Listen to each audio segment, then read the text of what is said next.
They both knew that this phenomenon they had just seen was created by the radioactive ionization of air. It was a certain sign that the reactor shield was gone, and that it was opened to the atmosphere. They looked at one another. Without any words, they understood that their task was impossible to complete. They understood without any doubt that their time had come.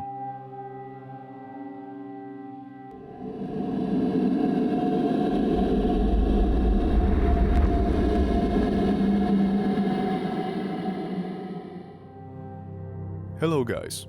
Last week we started the story when the reactor had already blown up. The Chernobyl operators didn't yet know the scale of the whole disaster, and it was only minutes later when two of them looked upon the destroyed building and the remains of the reactor hull. Several operators with different tasks to perform all around Unit 4 building could not be found. The rest of the power plant staff was trying to assess the situation and prevent further damage. Yet they didn't know that there was nothing they could have done. One of the operators, Aleksandr Yuvchenko, was in the senior engineer's room when the reactor exploded. After finding out the controllers had their phone line cut off, he didn't want to wait for any instructions. He wanted to immediately rush towards the control room, hoping somebody would know what happened. Yet, somebody called him and asked to bring stretchers immediately. They were calling from Unit 3, so Yuvchenko could have suspected something was wrong even if the neighboring building asked for help. This time, we got more into the first moments of the story. The time when two operators glimpsed upon what used to be the reactor hull of Unit 4 in the Chernobyl nuclear power plant. Let's start. Chernobyl operators, Part 3. The opened reactor. Yuvchenko was rushing between piles of rubble, destroyed halls, and corridors full of smoke, steam and fires. Despite not knowing what happened and why the whole Unit 4 looked like it was about to collapse, he tried to find others, to help with harnessing the situation. But with every step he took, he was less sure what he could do.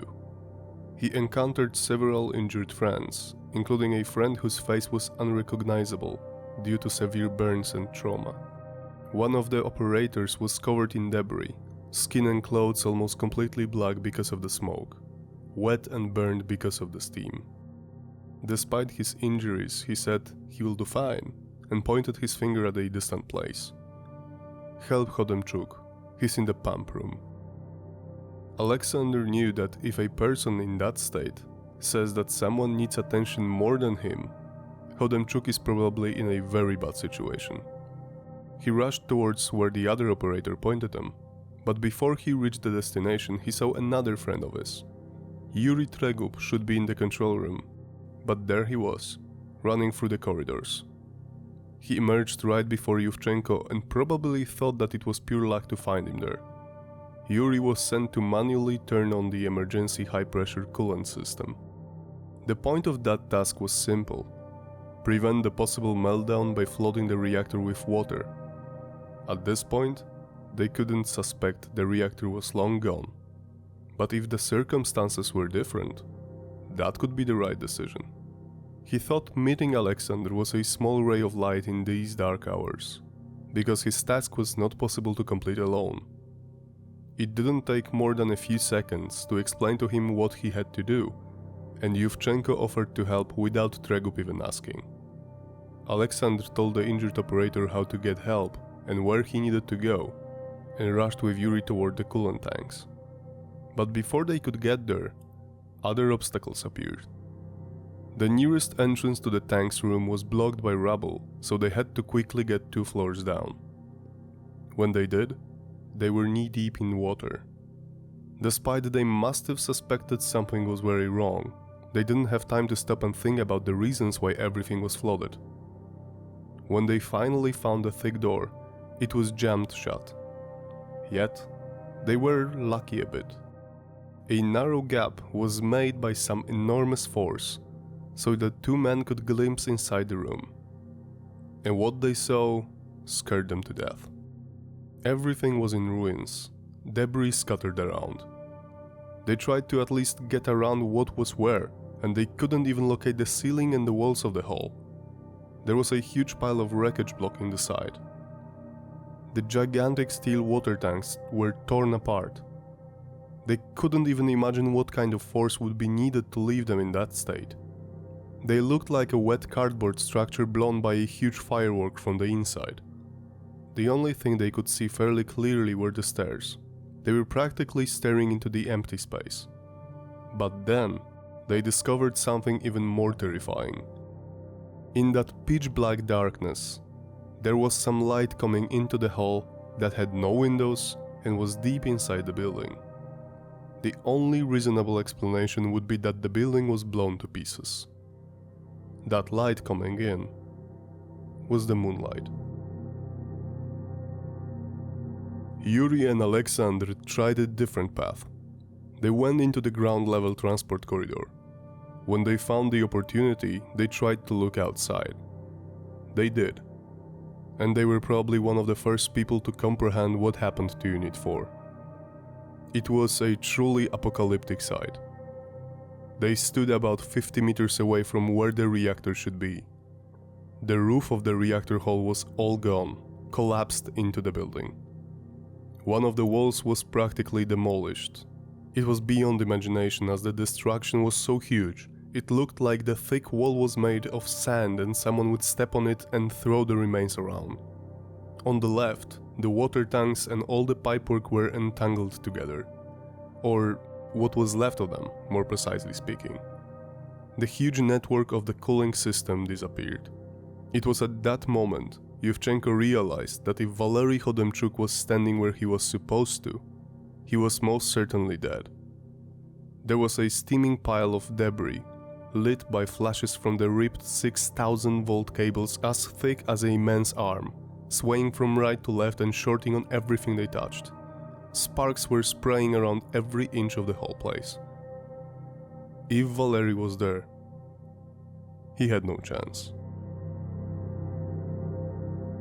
Despite Yuvchenko and Tregub were already shocked by what they saw, the worst was yet to come. Somewhere from the heart of the main pile of rubber, a tangled mass composed of steel rebars, pieces of concrete, remains of the piping and tanks, as well as the reactor insides themselves. They saw a shimmering pillar of ethereal blue-white light. This pillar reached straight up into the night sky. They were trying to comprehend why it was coming from deep inside the ruins of Unit 4, exactly where the reactor was supposed to be. The flames were everywhere. Their sight locked on flickering colors, escaping the piles of rubble from within the burning building. Superheated chunks of metal and machinery were lying all around. Yuvchenko would have stared blankly at this terrifying view, but thankfully Tregub kept his composure better. He pulled him back around the corner out of immediate danger. They both knew that this phenomenon they had just seen was created by the radioactive ionization of air. It was a certain sign that the reactor's shield was gone, and that it was opened to the atmosphere. They looked at one another.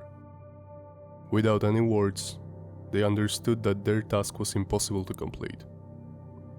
They understood without any doubt that their time had come.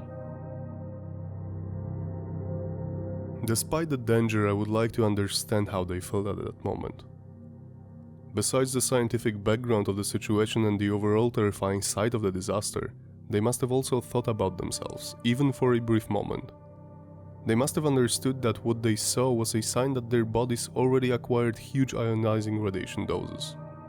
They must have realized that their lives were in deadly danger long before they laid their eyes on the remains of the reactor hull of Unit 4. Thanks for watching, guys. As always, I hope you enjoyed this video and that you've learned something new. Watch the RBMK Design and History miniseries on our channel if you want to grasp a better understanding of what I've described here today. Watching the episode about radiation doses would also be helpful to get around how dangerous ionizing radiation is. Check out our game Chernobylite if you haven't done so already. And, as always, don't forget to follow us on Instagram, Facebook, Twitter or TikTok, because there will be happening a lot in the upcoming weeks and months. That's it for today, guys. Take care, stay safe, and see you next week.